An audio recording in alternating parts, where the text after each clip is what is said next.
Subscribe to Film Companion for your film fix. Hit the bell icon so you never miss an update.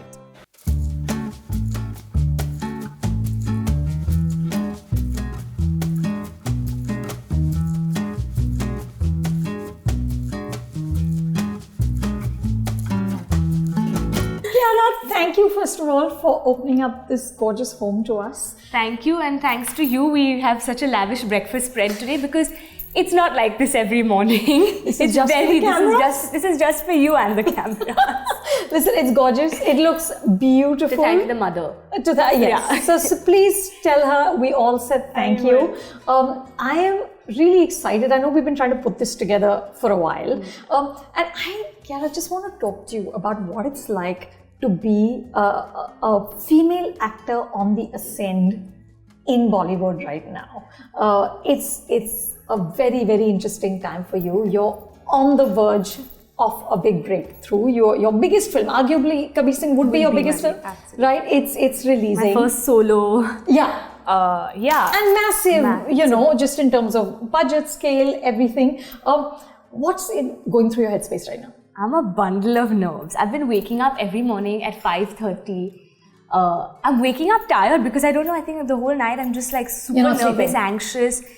It's also overwhelming because the response has also been like,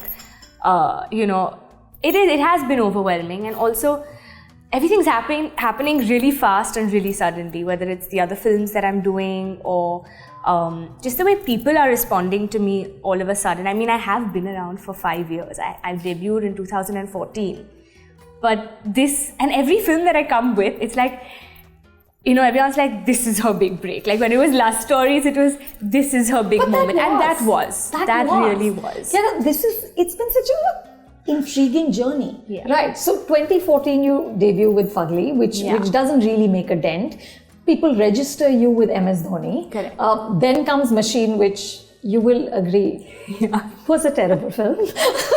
It's on my list of so bad they're good.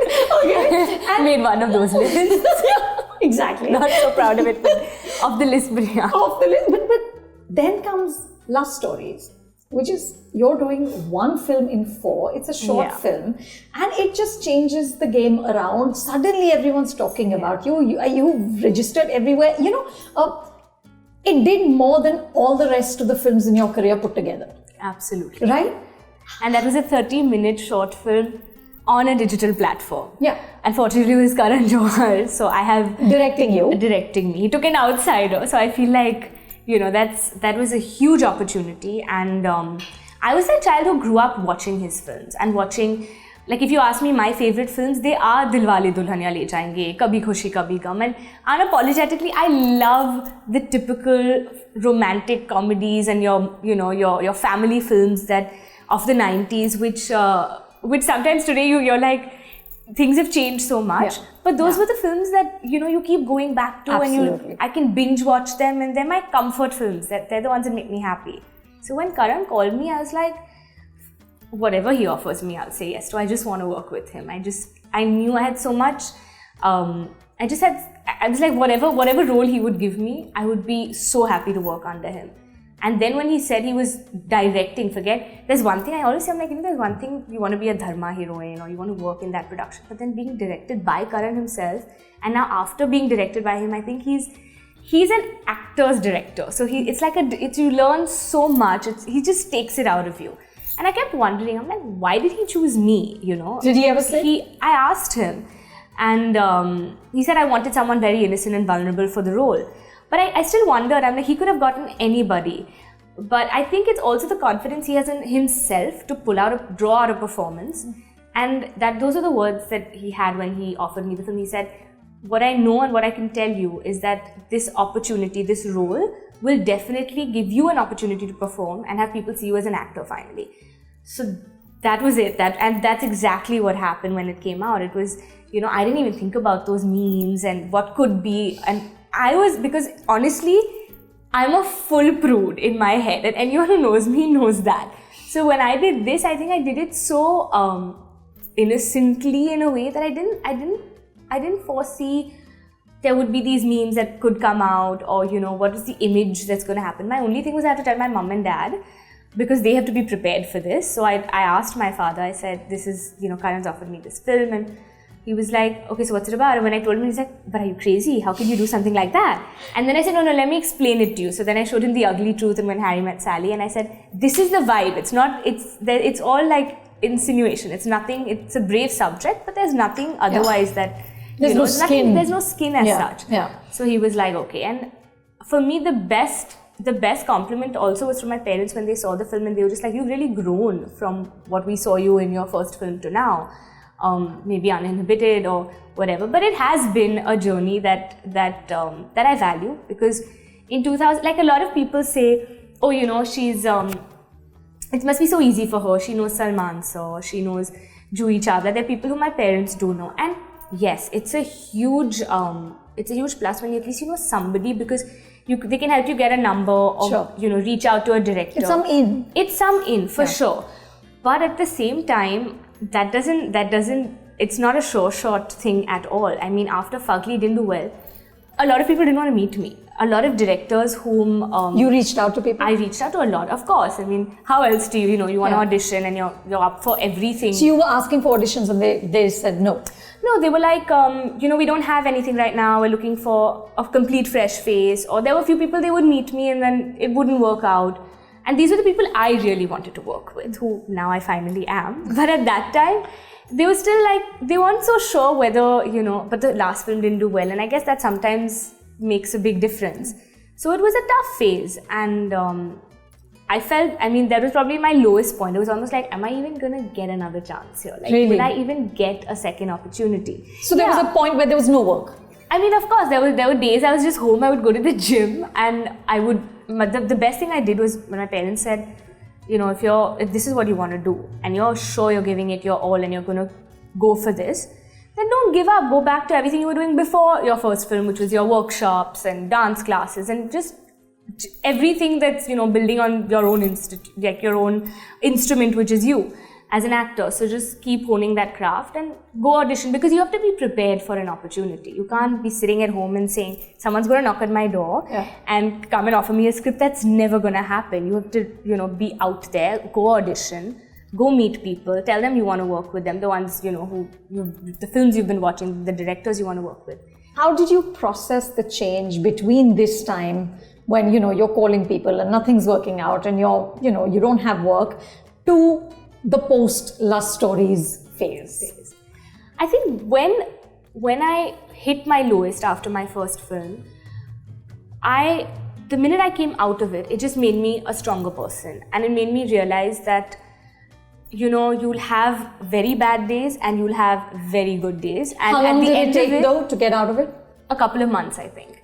Because I didn't even want to go. I remember I didn't even want to go out. I didn't want to get out of the house. I was in that awkward, because for me, I thought the toughest thing was to get your first film. Right. And I thought, okay, after your first film, people do films, so you'll get more films. I realized the toughest thing is to get the next film. And this is probably at every stage, because it's such a volatile, and like you don't know what's next. You don't know, will you get another chance? There's no, there's no fixed, like when you go to a job, you have a 9 to 5, or you know what's happening. When you're in this industry, you don't know when you're going to get Friday to Friday. Friday to Friday. Yeah. So, but that actually made me realize that you can't take it so seriously. You can't take failure so seriously. You can't take success so seriously. Yeah. Don't be invested in that. So even when Dhoni did well, that whole week of when the film released, I got calls from people in the industry whom I was shocked. Like I remember Raju sir, he just wanted to meet me, and I just went to his office, and I was just I'm like, what is happening in my life? How have I sitting opposite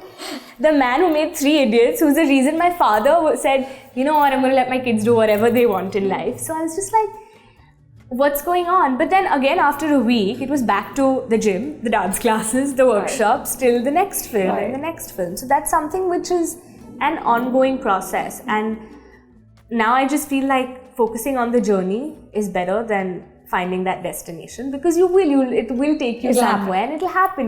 Till now it's happened like that. Yeah. I used to keep saying, people would ask me, has it been hard? Has it been a struggle?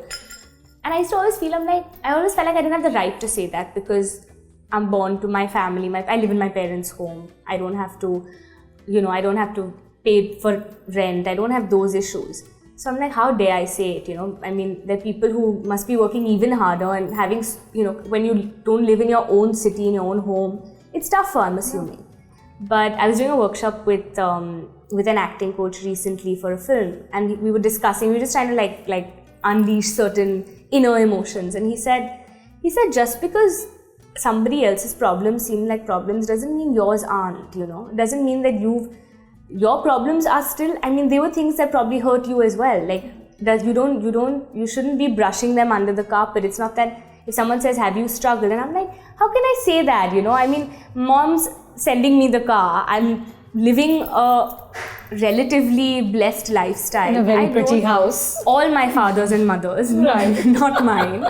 How dare I say that? I kept thinking that. And but then there have been times when there have been rejections, and there have been, there have been days when, like I remember initially when I went for award shows, they would sit me right at the back, and they will, you know, they're just like, it's very obvious, where you are on the food chain. Yeah, there's no subtlety about it. Not at all. And now it's the same award shows that would be like, we want her to perform and we want her to do that, and I knew it even then when I sat there, probably like 5 rows behind, wondering. I remember there was this one particular award show, and maybe they didn't know they had invited me, and this had actually never happened to me. And maybe they didn't know the people who were like the people who were on ground seating everyone. Maybe they didn't know me well enough. So they had and there were tables, and they had seated me, and this had never happened. And you sit 4th, 5th row, it's fine. They had seated me like behind where, like, you know, the sponsors and all are. And I was just like, and I looked at my manager, why are we here? Like, what's going on? And even his face fell. And they were obviously then to tell them that, you know, she's, y'all have even nominated her. Right. Like, put a nominee there. But just put her where the actors are seated. Correct. What are you all doing? Correct. But I sat there, and I could have, in my head, I could have gone either like, I could have like fully, my face could have fallen, but I remember that moment I said, this is the same award show that's going to call me one day and I'm going to dance here. And that's exactly what happened, because I performed this year on that same stage. So I was just like, you know, when things happen, when you deserve them, it feels amazing. Like, I think I need to have some green tea as well, because I'm so parched after. Okay, and I'm going to get some berries, and then we can head to your car. Okay, let's do that. Yeah, let's not make you late for promotions. I'm going to take you with me to see what promotions really look like. Right. Before we come to all of you and finally get a chat with you lovely people and tell all these lovely people what's going on, let's show them what it really looks like. ठीक है, चलो. And I'm going to break your vase.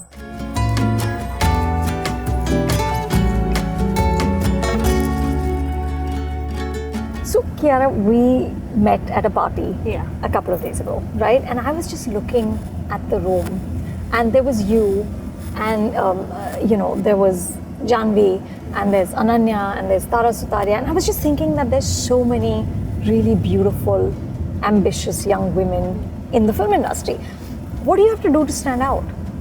I don't know. I think, like, sometimes I wonder, like, what is it that I could do that maybe only I can do, and you know, like, I don't know if anyone else would pull it off the same way. But I think, like, when I hear like Shahid keeps telling me, he says, you're somebody who can really play the innocent, simple girl, even though you can be this glamorous one as well. Right. And he said it's a combination which is really good. It's very rare. Yeah. So keep it. Don't let go of that. Yeah. So I think the balance of simplicity to be able to switch modes when needed would be something that maybe comes easier to me. Will be your USP as well. I don't know. I think that's something the people would have to say. I don't know. Do you strategize?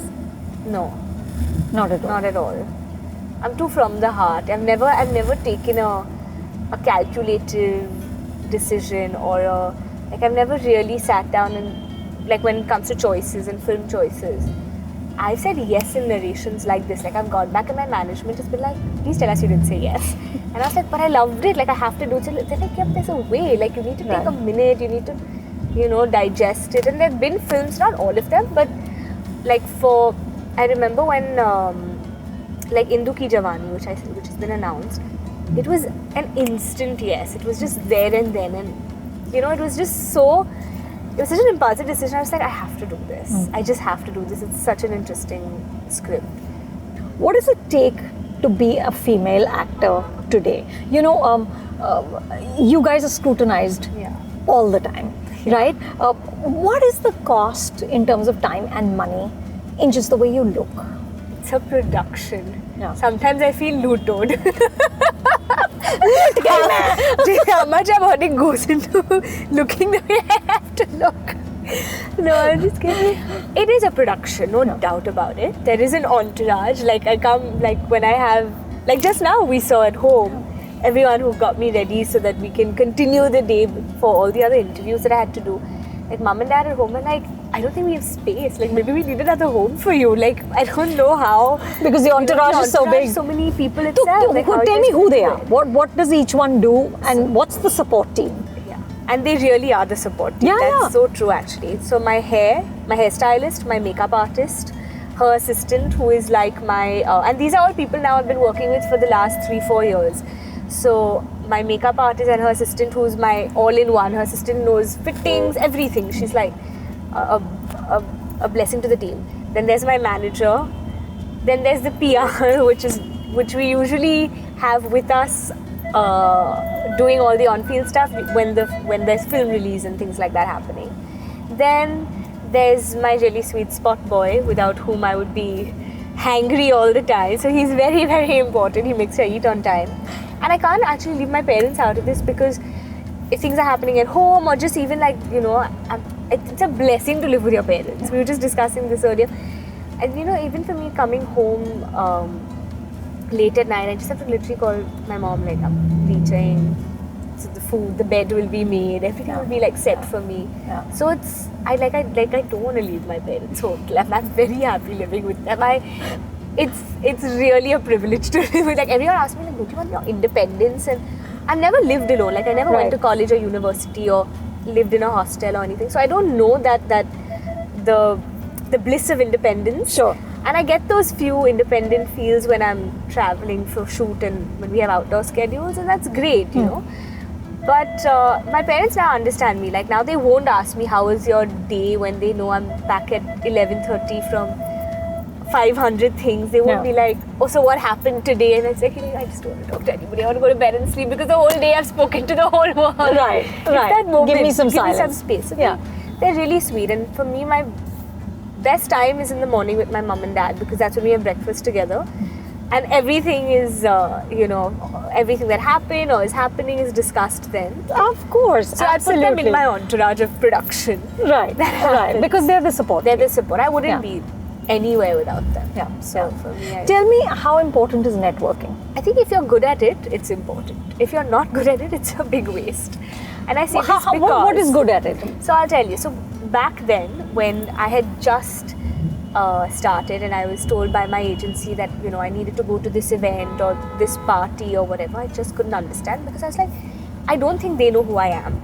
It's very awkward because you can't, I'm like, how do I go to a party and I don't know anybody? Yeah. How do I strike up a conversation like that? And sometimes you feel, will I be intruding, or I don't even want to sound like that person who's just here to, because of work or whatever. It's a bit, I just couldn't get it. It's very off. Yeah. And then now I think I'm comfortable because they know me as well. So even today if I have to go to a film screening for that matter, I feel comfortable going in. Earlier I felt a little, I was like, should I go alone? Will I know someone who I can go with? Right. You don't want to walk in alone or all of that. Today I just feel comfortable because they know me. Sometimes people come up to me and say, oh, we liked your work. And I'm like, oh, thank God they've seen me. Thank God they've seen my work. Are you still there? Where you're like, they know me, thank God. Thank God, because it's so awkward if someone doesn't know you. Like when you go for these industry events and parties or whatever. Right. So it's you feel more comfortable now. Right. And now I feel I can strike up a conversation which is, like, it's not because I want to work with you necessarily. Maybe great if we work together. But I'm more at ease. What makes you insecure? You've got me at a point in my life where I'm not feeling it. Right. So which is wonderful. Which is great. So right now I'm feeling, maybe Friday I'll be all anxious and insecure about stuff. But I think the fear of not knowing sometimes, Not knowing what? Like where it's gonna go, what's gonna happen. I know those are the times I have been insecure in my life, whenever I've been a little unsure about, you know, destiny or where it's going. But I've intellectualized that and I've learned to understand that it's not something that's in your control, so there's no point of, Right. you know, letting that get the better of you. But yeah, I think that's the only time I feel a little all over the place. Do you ever look at another actor's sort of, you know, scorecard, the number of brands, the number of hits, and get anxious? I did earlier.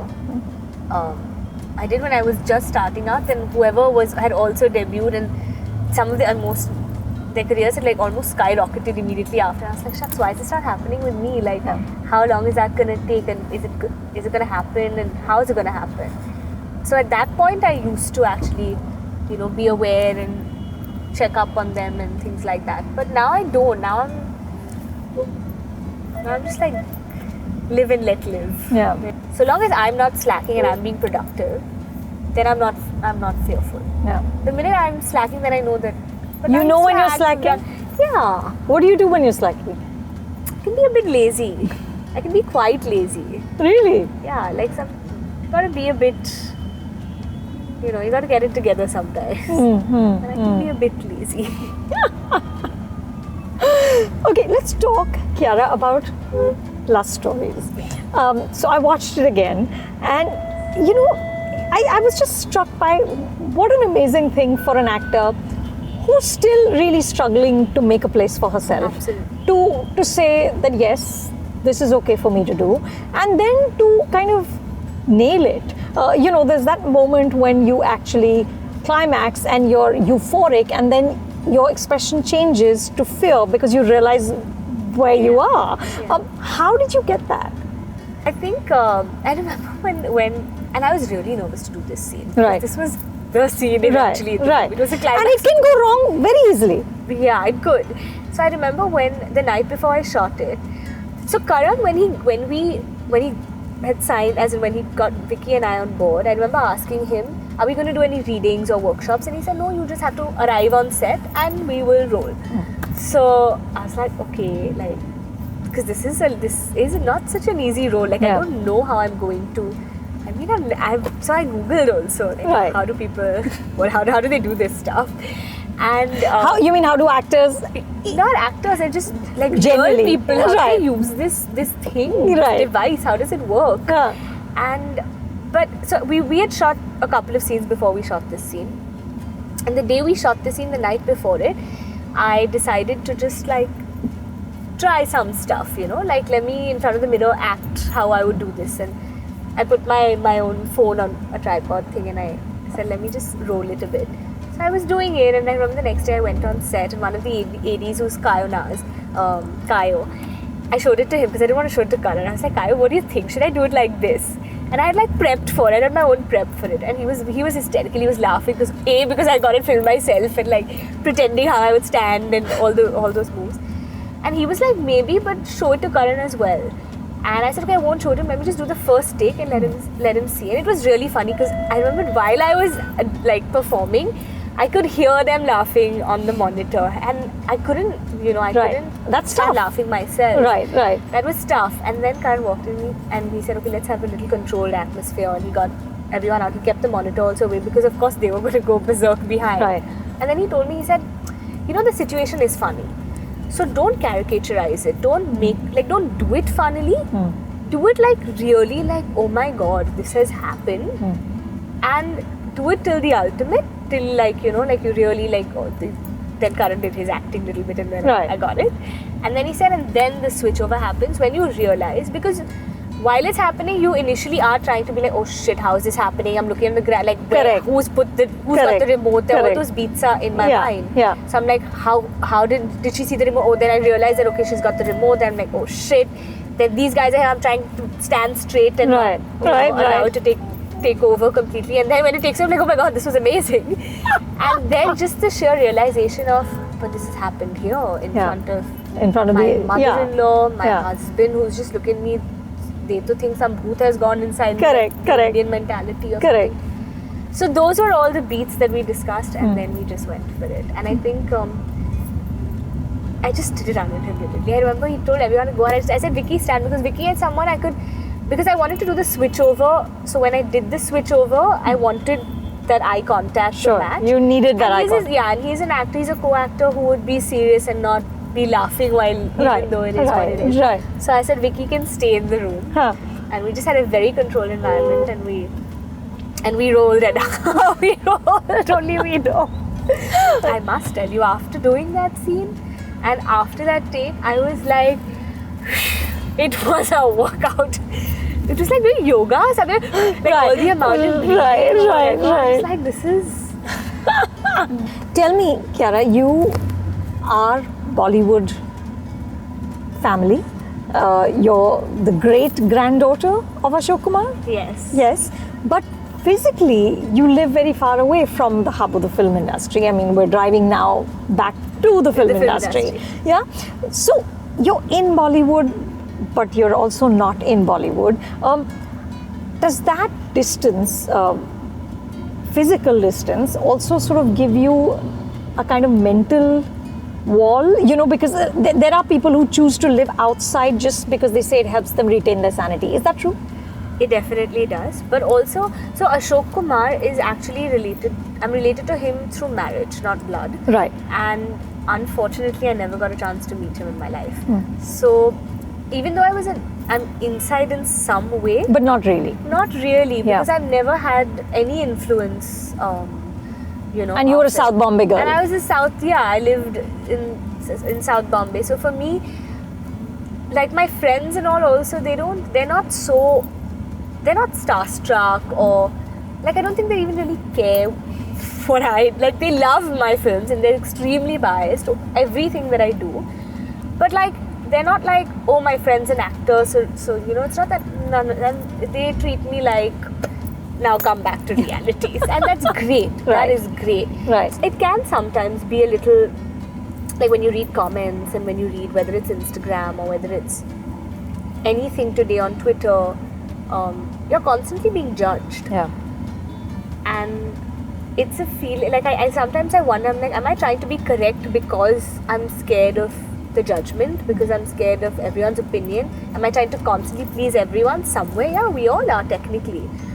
But then you realize, is it worth it? Is it worth, you know, how do you know if that person is just just a, you know, somebody who has no life of their own and sitting only behind their computer screen and making these comments, and actually someone who's really insignificant to any of this and has no idea what their comment is really doing. Like I remember there was this one time where I went for a party and I did my own makeup, and now I'm putting it to that, and then I got everywhere it was like, she's done Botox. What? And I was like, You're so young. Exactly. I would not ever. Firstly, I'm so scared of the needle, to normal pricks, to even get like a normal thing. But these are not things I'm taking off. And but forget about that. I had read this comment and it really bothered me. And it bothered me so much so that I'm looking and thinking, you think it looks like as if I'm believing that I've done something to myself. Right. And that's when I realized, I said, listen, this is very unhealthy. And that day was It's toxic. It's toxic. Yeah. And that was the day I just went on my Instagram and I muted all my comments, like the notifications. Even on Twitter, I'm like, I don't want to read. So I don't read any of the comments unless the songs are on YouTube and things like that. But I don't read my personal comments on Instagram unless I'm following a person. Because while some are really sweet and I'd really love to read them and probably comment back on them, some can be so nasty. Correct. It just throws you. That it throws you off. And it can really pull you down. And unless you know how to kind of, you know, have that thick skin, then you have to have thick skin. have to have thick skin. So now I laugh it off. Now I know how to enjoy it, and I tell my friends. Sometimes I feel bad because I know my mother stalks my Insta comments every day. So there'll be a day, like recently for promotions, I was getting ready at home, and she came and she said, you know, I think your fans want to see you with more volume in your hair, something like that, something like very silly. And so I was like, but I'm like this look, and you know, this is what we've decided. And she's like, No, but they're writing that, you know, she's always chappat hai. And so she's reading those and getting so influenced. And I'm like, Mama, you can. So I was saying, yeah, I am off it. This cannot be your world. I was like, and I'm like, get a life. She's like, you're my life. And I'm like, yeah, you can't. But you know, mothers will always be more vulnerable. Yeah. So I know that they get affected. They'll get affected. Yes. I actually think for them and like for what will they feel when they read it. Yeah. And so now I keep having, but sometimes, but like when it comes to link up stories, they're very cool. They don't care. Yeah, I think they know their daughter really well because I'm very open with them. So that, and I'm the one in those times, I'm like, they're writing about me and this actor. I don't even know this actor. And my father said, it's part of your business, leave it. Right. So I'm like, okay, they don't care but about the chappat hair, But the chappat hair is very bad. The chappat hair is bothering my mother a lot. So like, that's so silly funny. things. So like some really silly things she'll read on Instagram and, you know. That's hilarious. And say stuff, and I'm like, forget it. Yeah. These are not, this is the least of our concern. Correct. You said in an interview that I don't feel I'm famous. But I'm not. You are famous. To an extent. When will you feel famous? What needs to happen?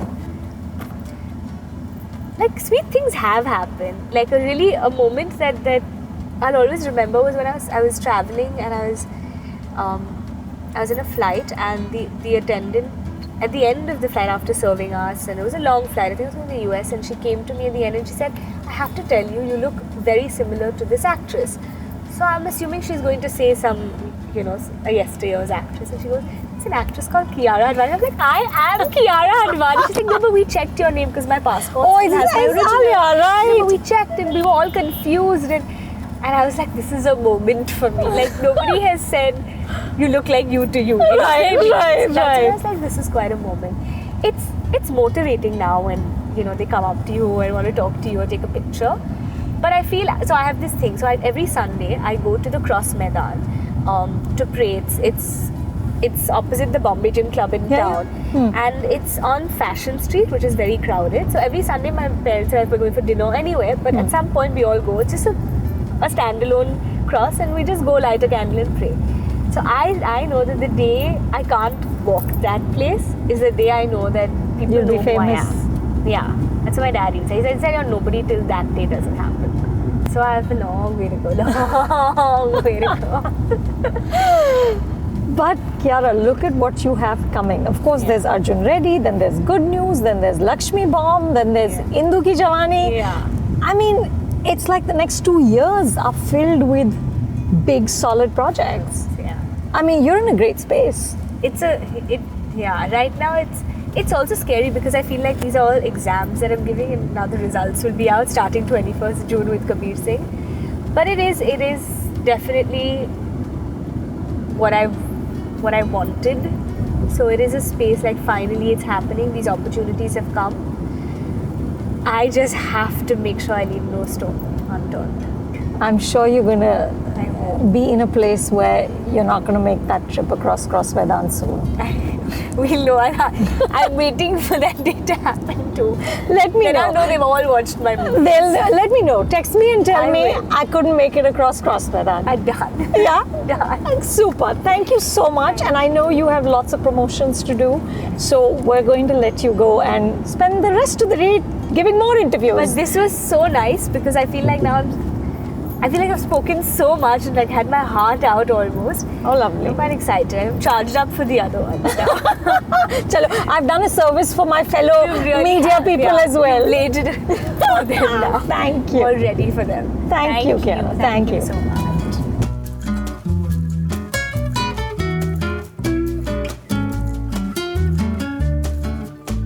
Hey guys, it's me Kiara. If you like my video, then do subscribe to Film Companion.